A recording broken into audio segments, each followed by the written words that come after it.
We'll be reading quite a bit of Scripture tonight, which is a good thing. It's good to read the Bible in church, right? I was going to tell you, every Thanksgiving I think about this story from it's probably 10 years ago. This has nothing to do with the lesson. This kind of, as most of y'all know, I'm a family doctor, and about 10 years ago, I had this fellow that one of my favorite patients. He's just a really big guy. He's probably 6'6" and a little bit overweight too. You know, weighs about 350 pounds. He's just a big guy. Anyway, so I was talking to him. This is a week or two before Thanksgiving, and I said, I'll just call him Bruce. Okay, that's not his name, but you know, we're not going to divulge anybody's secrets. I said, Bruce, you know, let's talk about planning for dieting during the holidays. And he kind of looked at me like a cow looks at a new gate. I said, well, you know, if you kind of make some plans ahead of time, then when the temptation comes, you'll be more likely to be able to resist it. I said, so, for example, I said, you know, at Thanksgiving time, you know, if there's a piece of pie, why don't you just decide that you're going to eat a half a piece of pie? He said, oh, doctor, you don't know about pies and me, do you? I said, no, tell me about that. He said, well, you see, starting about next week, the week before Thanksgiving, all the way through Christmas, my wife makes me a fresh pie every day. I said, you eat a pie a day? He said, yeah. He said, it sure is good, too. I just look forward to that all year long.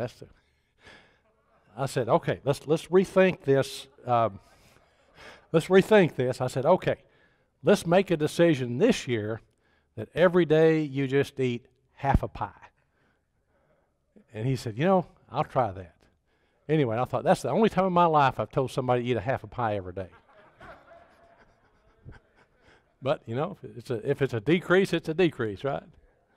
Anyway, thought you'd enjoy that. Anyway, let's, the lesson, we're studying through the book of Ezra. I've never taught that. Pastor said he'd never taught that, and so we just thought we'd take a look at the book of Ezra. And the scriptures we're going to look at tonight really brought out to me the issue that a lot of us deal with from time to time in our lives, and all of us have. It's the issue of discouragement. And so we're kind of going to look at this as a topical lesson on discouragement, but use the scriptures from Ezra to kind of show how that was an issue back there for them also. So first, let's talk about discouragement just a little bit. It is really easy to get discouraged in this world. You know, financial problems can make us discouraged, and certainly we've had a lot of people lose jobs here in the last year or so, lose their insurance. You know, your car breaks down, you just don't have the money to fix it.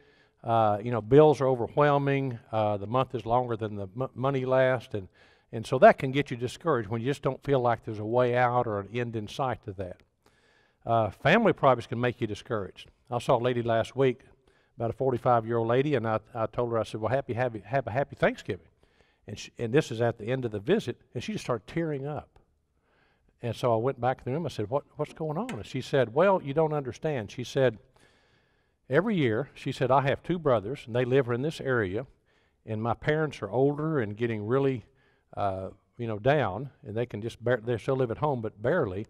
And so I host Thanksgiving every year for my parents, and she said, every year I invite my two brothers and their families to come. They never respond, and they never come. And she said, I'm not even sure if I need to ask them this year. I said, well, why don't you do this? I said, why don't you ask them, but, you know, do a written invitation and say, we really want you to come. But if you don't come this year, I'm not going to ask anymore, but want you to know that every year you're welcome. But I just thought, you know, she was discouraged because, and family situation can make us discouraged. Health problems can make us discouraged. You know, that surgery that you had that you thought would fix your problem that didn't quite fix your problem. Or an unexpected illness when you thought you had the picture of health, and next thing you know, you're down and something serious is going on.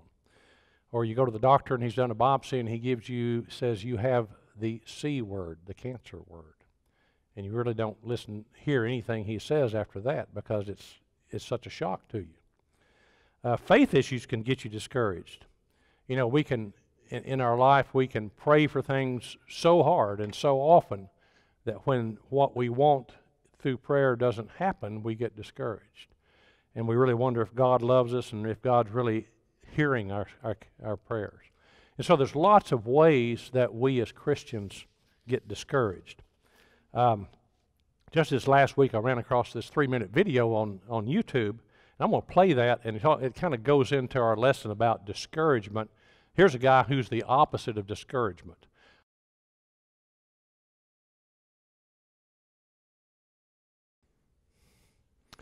I don't know what you felt when you watched that. I'll tell you what I felt. I think I'm a wimp. I'm a wimp. You know, if I was Bob Lozano, I would wake up every morning discouraged that I couldn't do everything that everybody else couldn't do in the easier way. And every day of life, he's overcome obstacles that are just simple things for us to do.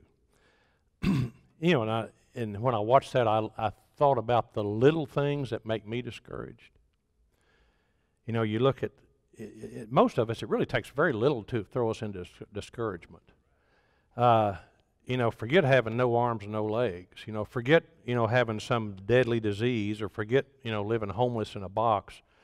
Somebody can just say to me, your lesson was too long, or I don't like your haircut, or, you look like you put on a few pounds. I mean, stuff like that can make us discouraged. Isn't that amazing? So we let these things that we see and that people say to us kind of throw us into the valley of discouragement. Anyway, but you look at the Bible, and the Bible is people. And it's people who live through a lot of the same things that we live through, just in a different time period. Several years ago, I taught a series on the life of Elijah, and I was thinking about who I had taught about that went through a period of discouragement. And you may remember the story that Elijah went on Mount Carmel and he defeated 850 prophets of Baal. And Queen Jezebel was so mad that he did that she put basically said, "I'm gonna kill you." So he ran for his life. Next thing you know, he's sitting under a broom tree. He's discouraged. He's fearful, and he's asking God to kill him. He said, "Let me die, God," and he's discouraged because of the words of Queen Jezebel, even after this great victory where he knows that God is on his side. Anyway, okay, so with that background, let's kind of get into a quick review of the first few chapters of Ezra, then we'll move forward with chapter 4.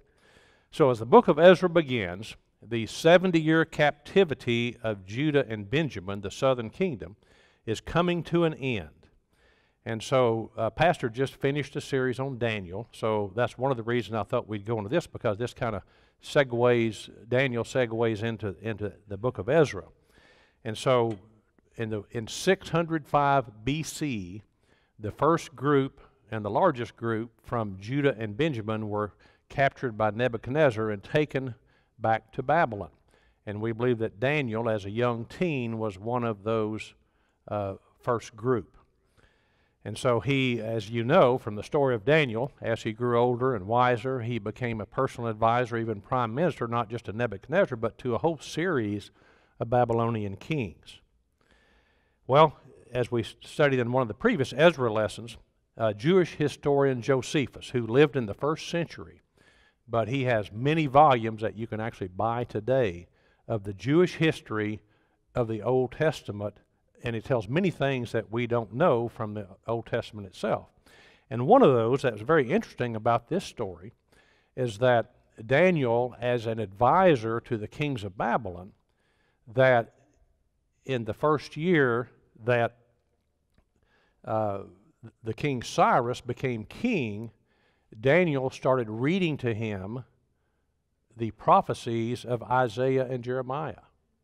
And if you remember from pastor study, 100 to 200 years before Cyrus ever became king, Isaiah and Jeremiah both were prophesied, God through Isaiah and Jeremiah, that his man Cyrus would release his people from captivity. So this is before they even went into the 70-year captivity. They were prophesying about who would let them out of the captivity.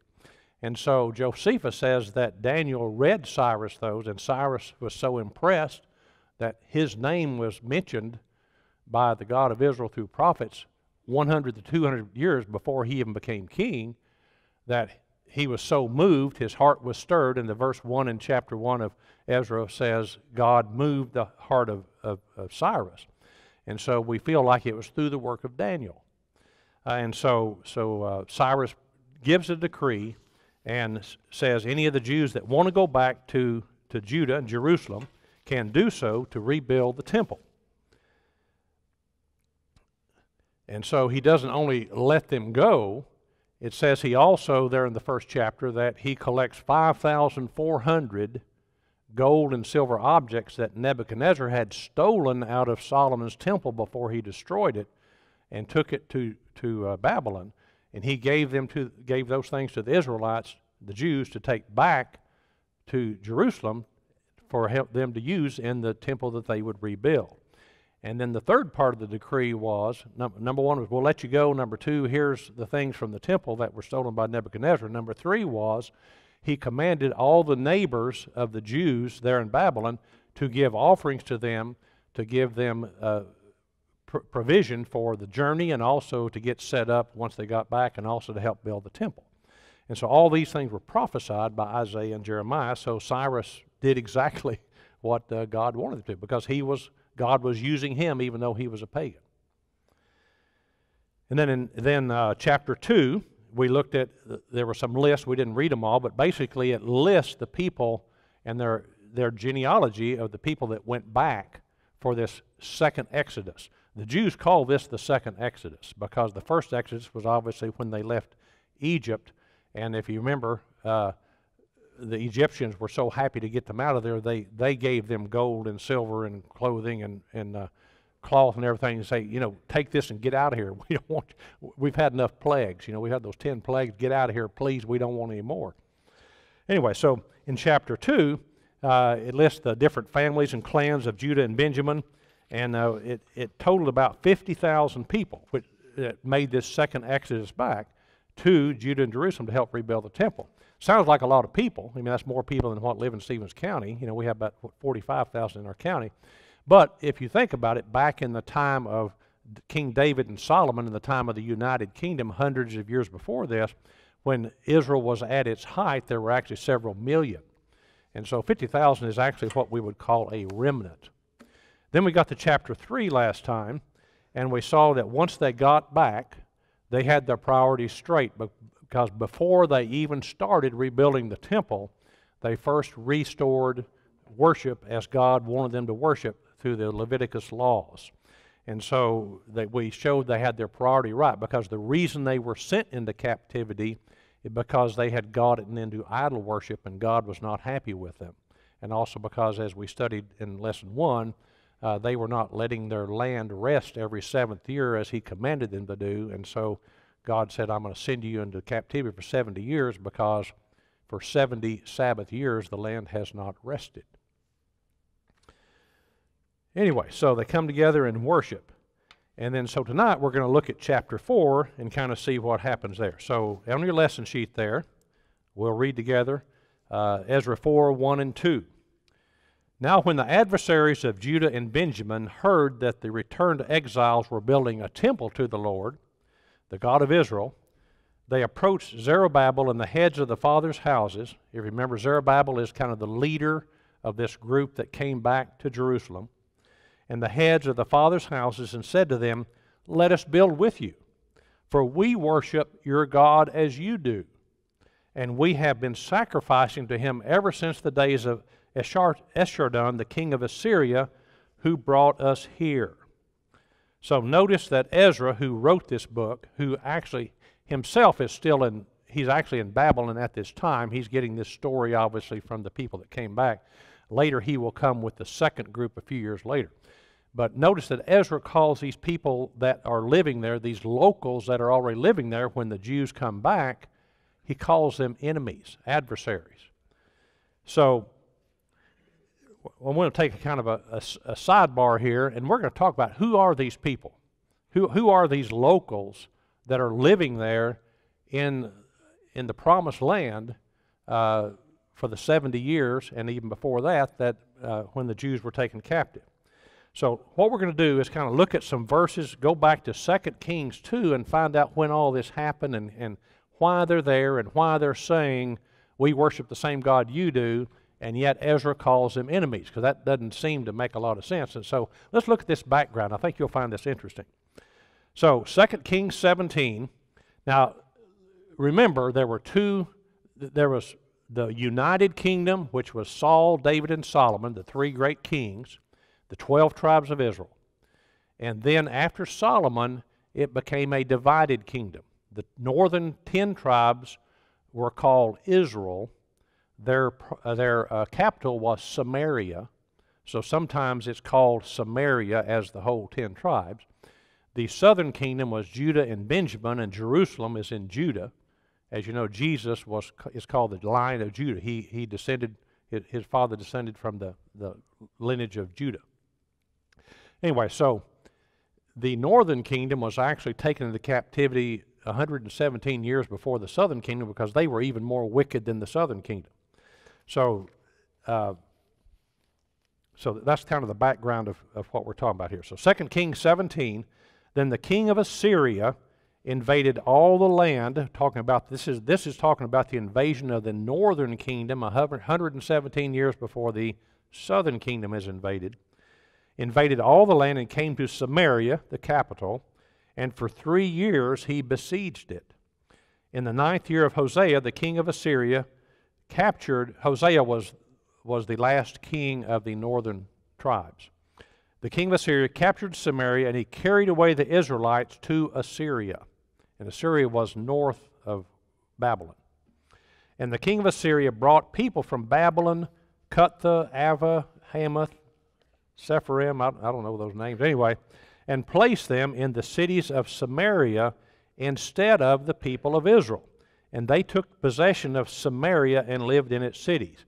So, see, what the deal is, that's part of the kingdom of Assyria. And so, if you're the king of Assyria, you want all your land to be productive, and this is an agricultural economy. There was no industry back then.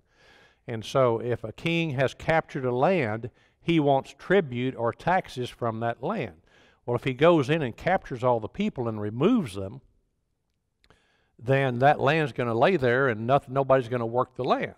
And so he repopulates that with people, other people he's captured from other places, and says, I'm going to stick you here. And I want you to work that land and pay taxes and tribute. So that's where they came from. Now, we do believe and we know that he didn't really capture all the Jews. He kind of got the ones in Samaria, the capital, but there were some rural Jews that stayed there because we know that they intermingled. Okay, 2 Kings 2, 25 to 29, and then 33. At the beginning of their dwelling there, they did not fear the Lord. In other words, these are people that were brought in from foreign nations to populate. Well, you know, they had never had any teaching about the God of Israel. And so it says they did not fear the Lord. Therefore the Lord sent lions among them, which killed some of them.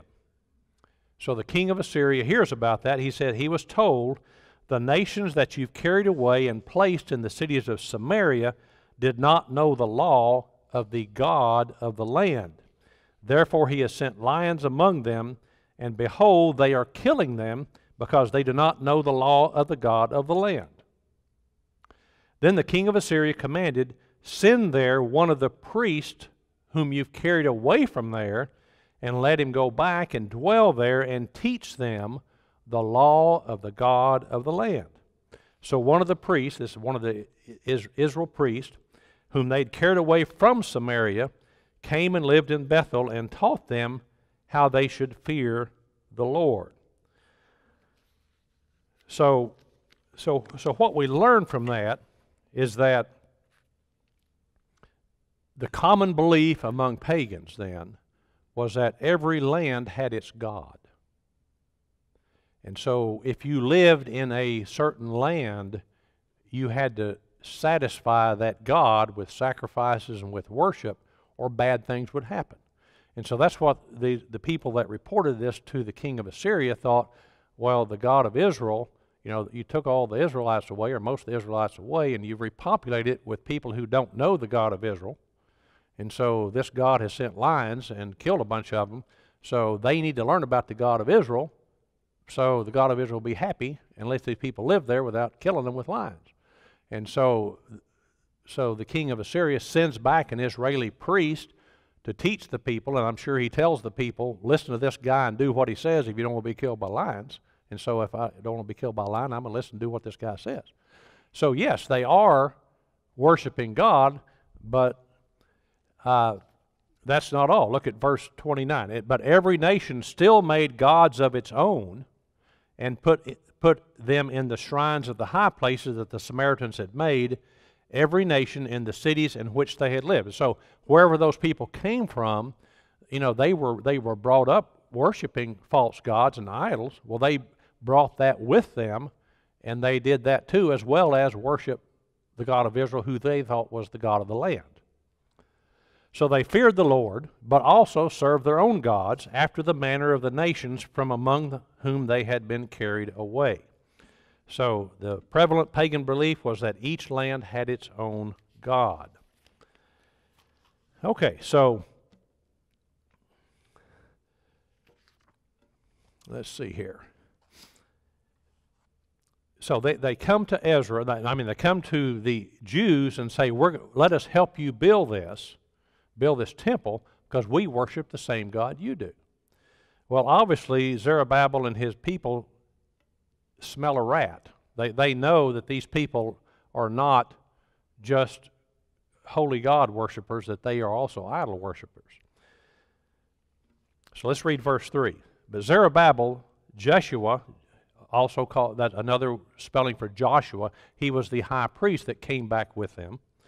And the rest of the heads of the fathers' houses in Israel said to them, you have nothing to do with us in building a house for our God, but we alone will build to the Lord, the God of Israel, as King Cyrus, the king of Persia, has commanded.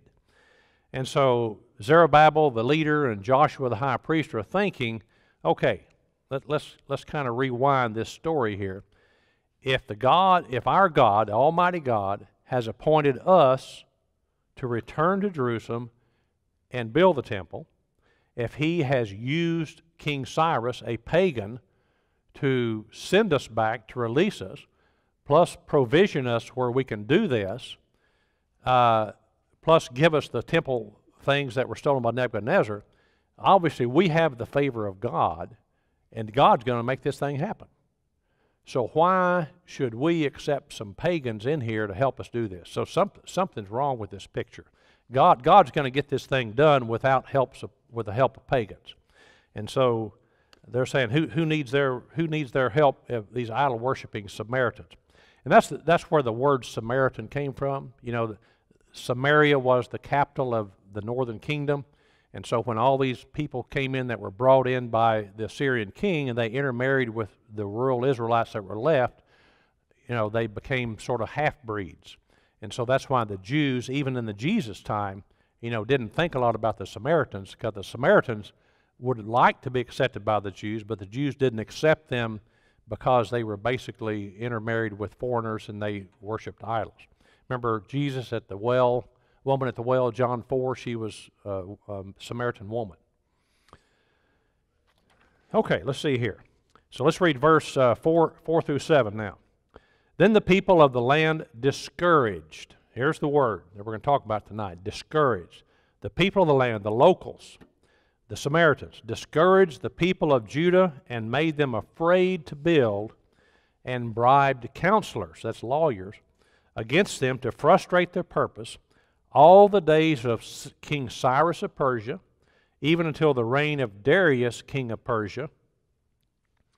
And in the reign of Ahasuerus, in the beginning of his reign, they wrote an accusation against the inhabitants of Judah and Jerusalem. And then in the days of Artaxerxes, and 3 other guys there, and the rest of their associates wrote to the Artaxerxes, king of Persia. Their letter was written in Aramaic and translated. So these are all lists of kings of Persia. So what he's pointing out here, it's not like they came and heckled him one day and gave him a hard time and left. These guys didn't quit. And scholars believe it was about a 20-year period where actually the Jews were afraid to build, and they quit doing what God had told them to do. That they were so discouraged that for about 20 years they quit the building and they just kind of lived there, but they didn't do what God had sent them back to do. Just of interest, you remember the book of Esther? I think the pastor taught on that 2 or 3 years ago. Esther served under King Ahasuerus, and that's one of these Persian kings that was just listed right here. So Esther's contemporary, she was with the Jews that were captured in Babylonia, and so King Ahasuerus was one of those kings. So that kind of ties in your mind where the Esther goes in the timeline of the Jews. Okay, so we know that they discouraged and stopped the building for about 20 years. And it says they wrote letters to some of the kings. And so, just for example, I thought they actually included some of the letter that Ezra included some of the letter. Let's read verse 11 through 16. It says, "This is a copy of the letter they sent to Artaxerxes. Your servants, the men of the province beyond the river," in other words, we're the people you populated, we're your servants, "and we send greeting. And now be it known to the king that the Jews who came up from you to us have gone to Jerusalem. They are rebuilding that rebellious and wicked city. They are finishing the walls and repairing the foundations." Now, obviously, this is all lies because that didn't happen for years later when Nehemiah came back and did that. Okay? These guys were just trying to build the temple. So obviously, lying from the outstart here. "Now it be known to the king that if this city is rebuilt and the walls finished, they will not pay tribute, taxes, custom, or toll, and the royal revenue will be impaired." You're going to suffer if you let these people keep doing what they're trying to do. "Now because we eat the salt of the palace," in other words, we're your beneficiaries, O great king, "and it is not fitting for us to witness the king's dishonor. Therefore we send and inform the king, in order that search may be made in the book of records of your fathers. You will find in the book of records and learn that this city is a rebellious city, hurtful to the kings and provinces, and that sedition was stirred up in it from old. That's why this city was laid to waste. We make known to the king that if this city is rebuilt and its walls finished, you will then have no possession in the province beyond the river." And it actually went on longer. I just thought you get the idea from that they are serious. And so they get Artaxerxes' attention. And so on the next page, on the back of your lesson, here's some of his response. Artaxerxes replies, verse 18 through 22. "The letter that you sent us has been plainly read before me, and I have made a decree. Search has been made, and has been found that this city of old has risen against the kings, and that rebellion and sedition have been made in it." That's, of course, when they were refusing to give in when Nebuchadnezzar and all the other armies of the Syrians tried to invade them. They put up resistance. They didn't just give in. "And mighty kings have been over Jerusalem." He's talking about Saul, David, and Solomon, "who ruled over the whole province beyond the river, to whom tribute, custom, and toll were paid. Therefore make a decree that these men be made to cease, and that this city not be rebuilt until a decree is made by me. And take care not to be slack in this matter. Why should damage grow to the hurt of the king?" So Artaxerxes right there is showing his poor leadership quality. My dad, I had a great dad. He taught me a lot of neat things and a lot of good things. One thing I'll never forget, I remember he telling me as I got older. He said, "In your life as a father, as a husband, in business, whatever you do," he said, "you're going to be called upon to make judgments." And he said, "You never make a judgment, whether it's children arguing against each other, whether it's business associates, whether it's employees, whether it's friends. You never make a judgment in a situation until you hear both sides." He said, think of yourself in that situation as a judge in a courtroom. You've got to hear both sides before you make a judgment. Judges in courtrooms don't hear one side and make a judgment. We expect our judges to be impartial. That's why, remember, the balance, the scale of balance of justice is supposed to be weighted equal so that both sides get their say, and then a judgment can be made. But what does Artaxerxes do here? He hears one side makes a decree. He doesn't say, okay, I've heard your side, we're going to wait, we're going to call some Jews up here and let them give their side, in which they would have told about Cyrus making the decree that they could come back, and Cyrus even gave them provision to do that. So they had every right to do what they were doing. So Artaxerxes shows that he's a very poor leader. Anyway, so he sends that letter, and the Samaritans are happy to bring it back down and read it to the Jews to make them quit building. So chapter 4, 23 to 24, then when the copy of King Artaxerxes' letter was read before Rehum and Shishai and the scribe and their associates, they went in haste to the Jews at Jerusalem and by force and power made them cease. I'm sure the Samaritans probably outnumbered the Jews, but with that letter from Artaxerxes, really the Jews had no choice. Then the work on the house of God that is in Jerusalem stopped, and it ceased until the 2nd year of the reign of Darius of Persia. And so it stopped, we believe, for about 20 years. So we're going to stop. That kind of gets us through chapter 4, but let's kind of talk a little bit more about discouragement. I really feel like we need to do that. The focus, I think, on this chapter is just how they got discouraged by these people coming and threatening them and saying things to them, and then even getting the king behind them. So when we like to look at the Hebrew, look at the basis of words, because I think we can learn a lot from that. The Hebrew word for discouraged, have it there on your lesson sheet. In English it would be R-A-P-A. In Hebrew it would be pronounced rawfall. Can you all say that? Rawfall. Rawfall. Anyway, this word is used 46 times in the Old Testament, and when you look at the Strong's Concordance that you learn how to use in your class that Pastor teaches on Tuesday nights, all the translations that it's used in the Old Testament are very negative. So let me kind of read you those translations. It's translated to discourage, to let go, to weaken, to leave, to abandon, to sink down, to hang limp, or to be disheartened. So if you think about that list, when you feel discouraged, you kind of feel all of those. You just feel like you're just powerless. You feel like that you just can't do anything.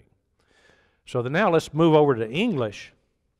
And so, the best word that describes all those things is discourage.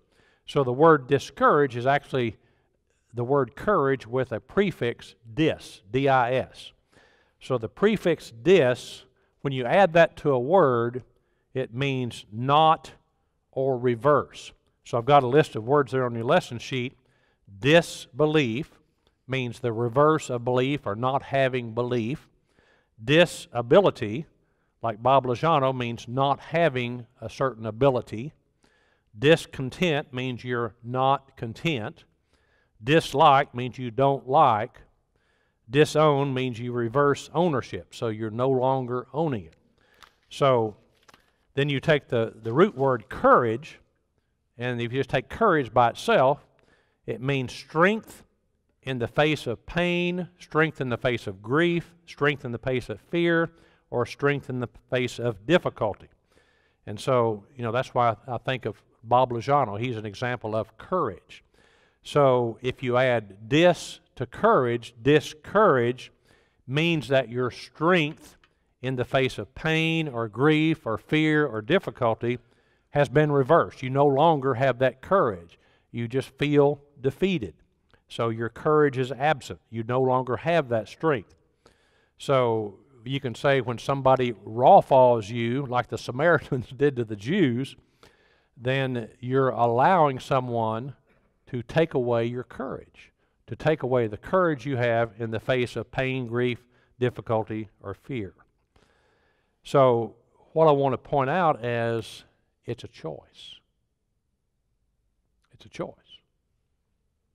Most of the time. There are certainly things that happen to us that we're not choosing or we're not allowing to happen, but do happen to us.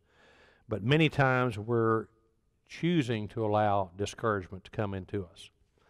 So I think you would be like me. When you're discouraged, kind of like the Jews, the last thing you feel like is, launching into a big project, a great challenge, fighting the enemy, because you just feel like you are beat down and you're powerless. And so it is hard for us to battle, spiritual battles, physical battles, mental battles, emotional battles if we are down in discouragement. I really feel like discouragement is one of the most powerful tools of the devil. One of the resource books I have is, I love Chuck Swindoll, is a great preacher. I don't know if he's still preaching or not. He's older now. But years ago, Kathy gave me a book. It's Chuck Swindoll's favorite sermon illustrations, and it's listed by topic. So I went in there and found this one about discouragement. I think this is great. It was advertised that the devil was going to put his tools up for sale. On the date of the sale, the tools were placed for public inspection, each being marked with a sale price. There were a lot of tools: hatred, envy, doubt, jealousy, lying, pride, on and on. But over in the corner, laid apart from the rest of the tools, was a harmless-looking little tool, but it was very well worn, and it was by far the highest priced tool for sale. The name of the tool, asked one of the purchasers. Ah, said the devil, that one is discouragement. Why have you priced it so high? The devil said, because it's more useful to me than any of the others. I can pry open and get inside a person's heart with that one when I cannot get near him with many of my other tools. Now, once I get inside, I can then make him do what I choose. It's a badly worn tool because I use it on almost everyone, since few people know it belongs to me. The devil's price for discouragement was so high, he never sold it. It's still his major tool, and he still uses it on God's people today. I really think that's true. It's a very subtle thing. And like we mentioned earlier, we're so sensitive, very little things can just send us in discouragement. We don't have to lose our arms and legs. We don't have to be, diagnosed with stage 4 cancer. Somebody can say something to us, and we just get all down and discouraged, and it just kind of takes the wind out of our sails. So the question comes, if we need to study this and figure out, okay, what can we do to prevent this? We ask ourselves, how does discouragement out there get into me? How does that happen? And it's actually quite simple. It happens through our senses. Through our senses. So think about this. So through my senses, through what I hear, that's what what happened to the Israelites, what they heard. Through what I see, touch, taste, and smell. Here in Ezra 4, the Israelites heard discouraging words. Is it hard for us to hear discouraging words? No, turn on the news. How many times have you watched the news and been encouraged and felt better when it was over? I mean, even the Weather Channel, what do they do every day? What it is, the natural disaster of the world today, how terrible things are in the world.